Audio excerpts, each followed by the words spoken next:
안녕하세요. 꼭 필요한 시니어 정보를 핵심만 간단하게 알려드리는 시니어 정보쇼입니다. 오늘은 이혼하고 싶지만 이혼할 수 없는 60대 시니어 주부의 사연을 만나보겠습니다. 저는 지금까지 40년의 결혼 생활을 했습니다. 계속 전업주부로 살았고 남편은 굉장히 보수적인 사람으로 늘 가족들에게 폭언을 일삼았습니다. 젊었을 때는 자주는 아니었지만 저를 때리기도 했습니다. 따로 증거가 있는 건 아니지만 아이들이 어릴 때부터 그런 모습들을 종종 보고 컸지요. 그동안 아이들을 생각해서 참고 참았지만 아이들은 이제 졸업 후 취업해서 독립해 나갔고 집에 있는 남편과 사사건건 부딪힐 때마다 하루에도 몇 번씩 가슴이 답답하고 우울합니다. 이혼도 생각해 보았지만 무턱대고 이혼을 하기에는 경제적 여력도 없을 뿐더러 너무 늦은 것 같아 용기가 나질 않습니다. 이제 남편도 저도 나이가 들었고 어떻게 하면 헤어지지 않고 노후를 서로가 편안하게 보낼 수 있을까요? 답답한 마음에 시니어 정보쇼에 사연 보내봅니다. 먼저 저는 이 사연을 접하면서 40년의 결혼 생활 동안 얼마나 사연자분께서 힘드셨을까 생각하니 마음이 많이 먹먹하고 아팠습니다. 보통 나이가 들면 마음이 유해지고 경험이 풍부해지면서 다방면으로 상황을 분석하고 공감하는 능력이 좋아진다고 합니다. 그런데 위의 사례와 같이 우리나라 일부 60대, 70대 남성분들 중에는 그렇지 못한 분들이 많습니다. 그래서일까요? 한국에는 황혼 이혼이 점점 증가하는 추세인데요.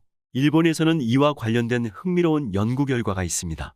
황혼 이혼을 한 일본의 중년 부부들을 대상으로 연구한 결과에 따르면 이혼 당시에는 남편과 아내 모두 정신 건강이 악화된 상태를 기록하다가 3년 후에는 남녀 차이가 커진다고 합니다. 여성은 정신 건강이 좋아지는 반면 남성은 나빠져 있는 상태 그대로라는 건데요.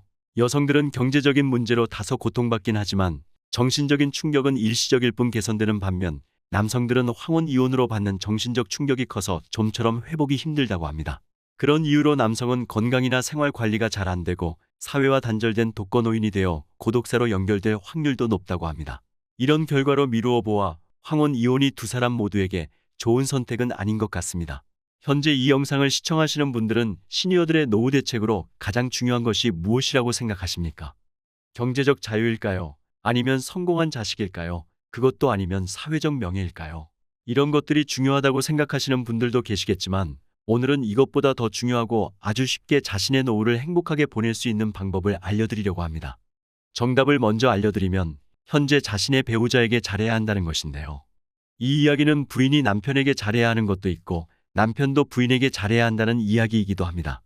그런데 현재 60대에서 70대 시니어분들은 대부분 남편들이 부인들에게 잘하라는 말이 더 많은 비중을 차지할 것 같은데요. 우선 우리나라 전반적인 남성들에게 적용될 수 있는 이야기부터 해보겠습니다.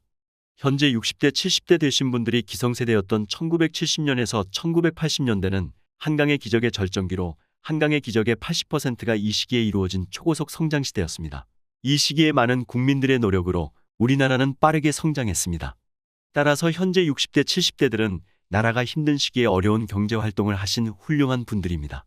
그분들의 노력 덕분에 오늘날 발전한 대한민국이 있다고 해도 과언이 아닐 정도로 한국을 빛내신 분들인데요. 하지만 빛이 있으면 어둠이 있는 법이죠. 경제적으로 나라가 성장한 것은 좋으나 그 과정에서 약간의 문제가 생기게 되었습니다. 어려운 시절을 개척해 나가야 하는 한국이었기 때문에 그 과정에서 많은 분들이 굉장한 스트레스를 받았고 남자들은 직장에서 상사에게 눈치 보랴, 쌓인 업무들 처리하랴, 가족에게 신경 쓸 여유가 없습니다. 그러다 보니 여성분들은 오롯이 남편의 뒷바라지를 하고 아이들을 키우고 집안일을 하는 식모처럼 살아야만 했습니다. 그리고 한국의 여성들은 그것이 자신들이 해야 하는 당연한 것이라고 생각했고 그래서 큰 불만 없이 열심히 아이들과 가정을 돌보았습니다. 그런데 이렇게 20, 30년이 지나면서 두 가지 큰 변화가 찾아왔습니다. 먼저 사회적으로 여성의 권리와 인권을 존중하자는 움직임이 있었고 그에 따라서 한국에서도 여성을 더 존중해주는 그런 사회로 발전을 하게 됩니다. 또한 개인적으로는 여성들이 30대에서 50대까지는 내가 해야 하는 일들을 당연한 것으로 받아들이고 아무 생각을 하지 않다가 60대가 넘어가면서 조금씩 몸과 마음의 변화가 생기기 시작하는데요. 그것은 바로 여성 호르몬의 감소입니다. 대표적인 여성 호르몬인 에스트로겐이 줄어들면서 조금씩 남성화가 되고 성격도 과격해지고 여리고 소심했던 마음들이 조금 더 대범해지게 되죠. 그렇게 나이가 들어 주위를 둘러보니 내가 잘못 살고 있었구나 생각이 드는 것입니다.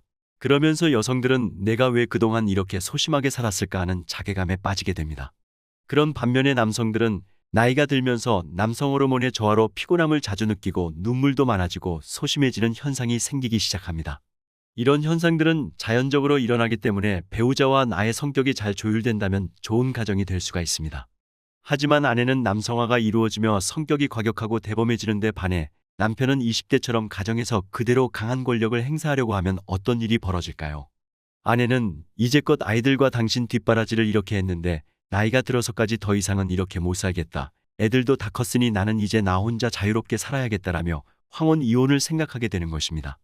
또한 남편분이 권위적이고 젊을 때처럼 욱하는 성질을 그대로 가지고 있고 아내는 계속 남편의 기에 눌려서 꺾을 수 없는 나이가 65세 정도까지 지속된다면 아내는 우울증이라는 늪에 빠지게 됩니다. 젊은 나이에는 아이들을 키우고 살림을 사느라 정신없이 바쁘게 살았던 것과는 반대로 나이가 들면서 부부가 함께 지내는 시간이 많아지게 되는데요. 남편은 젊을 때처럼 부인에게 호령을 부리고 성질을 내고 친절하지 않게 한다면 결과적으로 남편의 이런 성격을 속으로 감내해야 하는 아내들은 극심한 우울증에 빠지게 되는 것이죠. 지금 이 영상을 보고 있는 시니어분들께 묻고 싶습니다. 지금 나와 가장 가까운 사람은 누구라고 생각하십니까? 나와 피가 많이 섞인 자식일까요? 아니면 나와 죽을 때까지 함께 해줄 배우자일까요? 이 영상을 시청하시는 분들 중에서도 아마 자식이 더 가깝다고 생각하시는 분들은 많지 않을 것입니다. 60대, 70대 되는 분들이 몸이 아프거나 고민이 있을 때 그것을 나눌 수 있고 도와줄 수 있는 사람은 자신의 배우자, 부인이나 남편이 될 수밖에 없습니다. 그렇기 때문에 남편이나 아내들은 자신의 배우자에게 성질을 내거나 윽박을 지르지 마시고 조금 따뜻하고 다정하게 대해 주시면 좋겠습니다. 또한 은퇴 후 부부가 함께 지내는 시간이 많은 분들에게는 반려동물이 생활의 활력소가 될 수 있는데요. 관계가 좋은 부부들은 대개 강아지나 고양이를 키우고 있다고 합니다. 반려동물이 공통 화제나 관심사가 되기 때문인데요. 아이가 독립해 나가고 나면 부부 사이의 대화가 사라져 빈집이 되어버리지만 반려동물이 있다면 부부가 서로 대화도 많이 하게 되고 집안도 밝아지게 됩니다. 이렇게 집안에서 많은 시간을 보내는 은퇴 부부에게는 반려동물을 추천해 드립니다. 서로가 서로에게 너무 많은 걸 바라게 되면 아무리 부부라도 사이가 나빠질 수 있습니다. 배우자에게 바라는 것이나 기대하는 것이 많아지는 순간 서로 싸우게 되고 불행해집니다. 나와 배우자 사이의 생각에 차이가 있음을 인정하고 배우자가 챙겨주는 걸 기다리지 마세요. 내가 먼저 스스로 나 자신을 챙기려고 노력해야 합니다. 그것이 행복한 노후를 보낼 수 있는 가장 좋은 방법입니다. 오늘의 이야기는 비단 이 사연자분만의 이야기가 아닙니다. 대한민국 평범한 60, 70대 시니어분들의 가정에서 이와 비슷한 상황이 많을 것이라고 생각합니다. 60대, 70대는 아직까지 몸이 건강하신 분들이 많습니다. 그렇다면 육체적으로 건강하고 혈압이 낮고 단순히 큰 병이 없다고 행복할까요? 마음이 우울하고 불안하고 한평생 고생한 배우자와 매일 다투면서 산다면 아무리 오래 산다고 하더라도 지옥과 다름없을 것입니다. 이런 일이 발생하는 원인은 기성세대의 사회 습관이 쉽게 변하지 않았기 때문입니다. 사람은 고쳐 쓰는 게 아니다라는 말처럼 상대방을 하루아침에 바꾸긴 어렵겠지요. 그러나 완벽한 타인인 부부가 100세 시대에 오래도록 함께 잘 살려면 서로가 노력을 해야 합니다. 나이 들어서도 건강하고 행복하기 위해서는 지금 내 곁에 있는 남편, 아내에게 그동안 고생했다, 고맙다, 이렇게 따뜻한 말 한마디 해주시면 좋겠습니다. 오늘 내용 도움이 되셨나요? 도움이 되셨다면 영상을 지인분들께 공유 부탁드리고요. 저는 다음 시간에 더욱더 유익한 내용으로 찾아오겠습니다. 끝까지 시청해 주셔서 감사합니다.